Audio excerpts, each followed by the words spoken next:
Scholen weten nog niet wat ze met miljardenregen aan moeten. Het is dinsdag 8 juli. Dit is Zeeland Nu. Scholen besteden overheidsgeld verschillend. Lockdowns en coronakilo's zorgen voor zere voeten. En geen spelers, maar wel Zeeuws gras op het EK. Goedenavond. Zeeuwse basisscholen kiezen heel verschillend waar ze de extra overheidssteun aan uit gaan geven. Eerder werd bekend dat het Rijk met miljarden over de brug komt om de achterstanden veroorzaakt door de 2 lockdowns weg te werken. Alleen viel het nieuws de scholen een beetje rauw op het dak. Het bericht van die 8,5 miljard, want dat is het op landelijk gebied, kwam eigenlijk best wel uit de lucht vallen. Natuurlijk hadden wij verwacht dat er wel geld zou komen, maar zo'n zak met geld, ja, daar was iedereen van verrast of door verrast, denk ik. Ze hebben nog nooit zo'n enorme bak met geld gehad. Het gaat over 180.000 euro per Zeeuwse basisschool, oftewel 700 euro per leerling. Oftewel genoeg geld om in heel Zeeland 300 extra leerkrachten aan te nemen. Over wat te doen met dat geld kwamen verschillende directeuren samen in de Stenge in Heinkensand. Mooi, die extra financiële middelen zou je zeggen, want daar hebben ze toch ook zoveel actie voor gevoerd. Extra handen in de klas. Maar zo simpel is het niet. Er is op dit moment natuurlijk een lerarentekort in heel Nederland, maar zeker ook in Zeeland. En daar zie je dat we hebben gewoon echt wel een personeelsprobleem, om het zo maar te zeggen, als we daar allemaal leerkrachten of onderwijsassistenten voor gaan vragen. Want die mensen zijn er gewoon niet. Het tweede probleem, het geld is maar voor 1, hooguit 2 jaar. Dus wat moet er dan mee gebeuren? Nou, om te beginnen kijken naar de achterstanden per school. De directeur van de Franciscusschool in Middelburg weet het wel. Er zitten grote verschillen tussen kinderen met name. De vakken zoals begrijpend lezen geven wat minder leergroei is daarop te zien. Dus dat zijn vakken waar je wel weer echt in wil investeren. Andere scholen willen juist meer aandacht voor rekenen of speciale cursussen om kinderen weerbaarder te maken. Of juist meer muziek in de klas. Veel hulp zal van buiten de school moeten komen. Kunnen we ook leerkrachten wat ontlasten door ze bijvoorbeeld te zorgen dat kinderen van experts techniek krijgen of van een vakleerkrachtgym. Nou, dat zijn zo'n wat ideeën waardoor je ook weer die leerkrachten kan ontlasten en dat ze weer aandacht kunnen besteden aan die individuele verschillen tussen kinderen.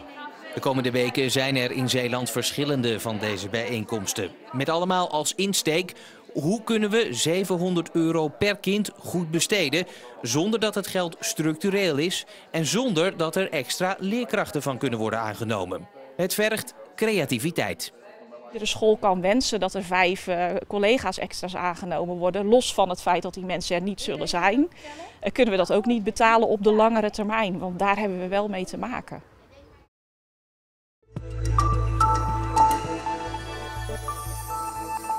Zeeuwse imkers hebben het druk. De hele dag door krijgen imkers belletjes van Zeeuwen waarbij bijenzwermen in hun tuinen zijn neergestreken. Het is aan de imkers om een nieuwe nestplaats voor de bijen te zoeken. Mijn telefoon gaat echt de hele dag. Van oh jee, er is ik denk een bijenvolk is er net over ons heen gevlogen. En die beginnen nu in de boom te hangen. Nou, dan weten we heel snel, dat is herkenbaar gedrag. Dat is dus inderdaad een bijenvolk die gezwermd heeft en dus een tussenstop zoekt. Maar heel praktisch is dat natuurlijk niet. Daarom vangt Erik de imker de bijen en neemt ze mee naar een nieuw onderkomen. In je boom, dat is geen ideale plek voor ze. Soms blijven ze daar hangen en dan gaan ze uit ellende eigenlijk maar daar een nestje bouwen. Maar het is natuurlijk veel praktischer om ze een goed onderkomen te geven. Dus daarom zeg ik altijd, als je zo'n bijenvolk ziet een zwerm, bel de imker. €8,50. €8.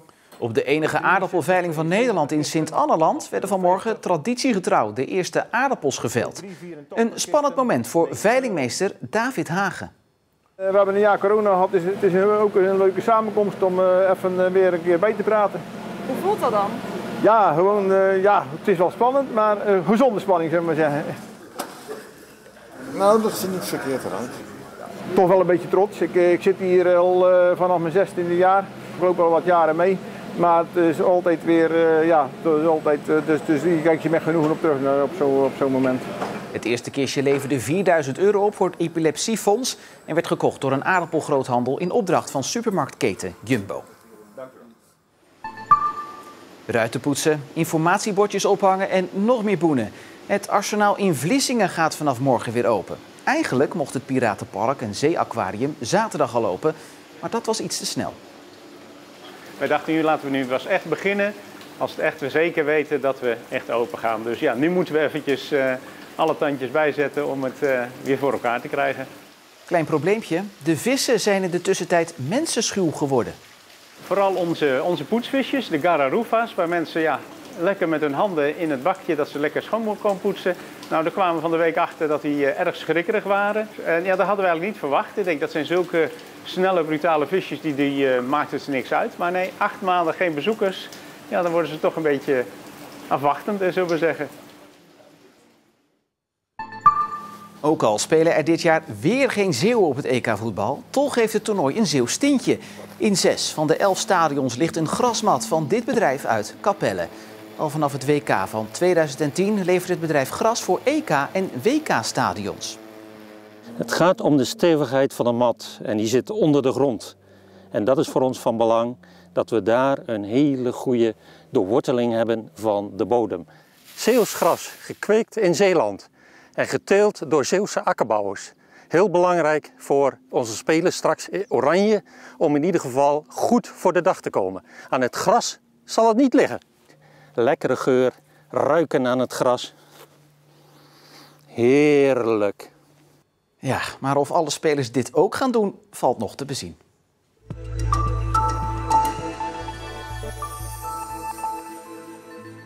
Twee maanden geleden werd Jacqueline van den Heel, toen nog als enige Zeeuw, in de Tweede Kamer verkozen voor de VVD. Ze kwam zonder ervaring naar Den Haag, maar inmiddels heeft ze haar draai gevonden. Wie in de werkkamer van Van den Heel rondkijkt, kan niet om Zeeland heen. Een metershoge banner verwijst naar haar woonplaats Goes en de zorg waarin ze heeft gewerkt. Ik heb ook allerlei andere Zeeuwse attributen, maar ik denk dat Zeeland vooral in mijn hart zit. Dus als je zegt wat herinnert je aan Zeeland, zit in mijn hart en dat neem ik mee. De afgelopen 2 maanden heeft de nieuwe politica haar weg gevonden in Den Haag en op het Binnenhof. Ja, dat duurde wel heel even, maar inmiddels weet ik overal wel een beetje de weg. Ja, en als ik het niet weet, zoek ik het gewoon zelf uit. En je komt altijd weer ergens terug waar je naar buiten kan. Van den Heel maakte dus de overstap van de zorg naar de Tweede Kamer. En ze ziet het juist als een voordeel dat ze hiervoor niet in de politiek zat. Ik vind het vooral mooi omdat de combinatie met mijn collega's, die soms al wat meer ervaring hebben in dat werk, heel erg goed is. En mijn input wordt dan ook enorm gewaardeerd, direct vanuit de praktijk. En ik denk dat je een goede mix nodig hebt om binnen een fractie ook echt goed te kunnen functioneren. Zeeland heeft soms het gevoel ver af te liggen van Den Haag. En Den Haag lijkt soms te denken dat Zeeland een eind weg is. Van den Heel hoopt die spreekwoordelijke afstand te gaan verkleinen. Ja, dat is wel mijn doel en ik denk ook wel dat ik daar hard mijn best al voor doe. Door heel goed contact te houden met Zeeland. Als ik in Zeeland ben op werkbezoek te gaan. Ik ben naar Sluis geweest omdat dat de gemeente is die met de coronamaatregelen aan de grens best problemen gehad heeft. En dan vind ik het mooi om daar te zijn. Dus ik probeer dat zeker te doen. Van den Heel is net begonnen aan haar kamerwerk. En ze wil voor de komende jaren vooral een goede vertegenwoordiger zijn. Ik ben er nog maar net, maar wat ik vooral wil bereiken is dat ik een herkenbaar geluid blijf. Echt voor de mensen in het werkveld, in Zeeland. Die zeggen van ja, dat is onze Jacqueline die ons daar ook probeert te vertegenwoordigen met wat zij kan. Dan ben ik trots.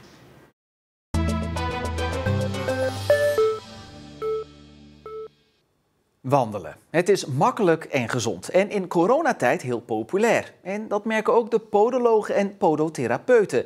Daar melden zich nu veel meer mensen met voet-, enkel- en zelfs heupklachten. Want ongetraind vele kilometers lopen op je sneakers is niet altijd even slim. Het werd altijd al als gezond beschouwd. Lekker in de buitenlucht. En tijdens de lockdowns was het nog een van de weinige dingen die wel mocht. Een ommetje doen. Kon je er toch even uit en eventuele coronakilo's bevechten. Geoefende wandelaars zoals Jan Adriaanse uit Middelburg weten als geen ander dat goed schoeisel hierbij belangrijk is.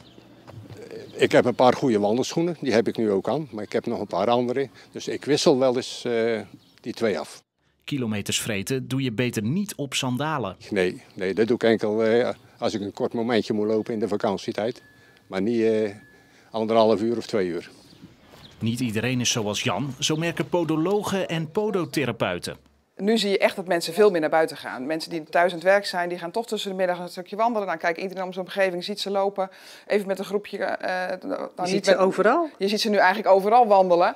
En dat is helemaal niet zo erg. Alleen wat wij natuurlijk zien, is dat mensen met klachten komen. En het eerste waar je dan op uitkomt, is de schoenen. Wat voor schoenen dragen ze? Ze lopen zo even naar buiten op hun kloffies, zeg ik dan eventjes. En die gaan even een half uurtje lopen. Nou, de Ommetjes-app is natuurlijk heel populair geworden. Ontzettend leuk. Geeft ook een stukje tussen collega's, een stukje competitie. Maar op een paar slappe sneakertjes bijvoorbeeld een half uurtje lopen, dat gaat. Maar als je langer dan een half uur gaat lopen, krijg je klachten. En zeker als je dat dagelijks gaat doen en het niet gewend bent. Want daar zit het hem vaak in. Stekende pijn in de tenen, zere voorvoet, last van de hiel en pijnlijke voetplaat. Het zijn veel voorkomende klachten van overbelasting. Wat kunt u eraan doen? Ja, gelukkig heel veel. Ik ben podotherapeut. Tuurlijk maken wij zolen. Alleen ik zeg altijd, we beginnen bij de basis. En de basis is natuurlijk, hoe is de voet? Maar wat voor schoenen worden gedragen?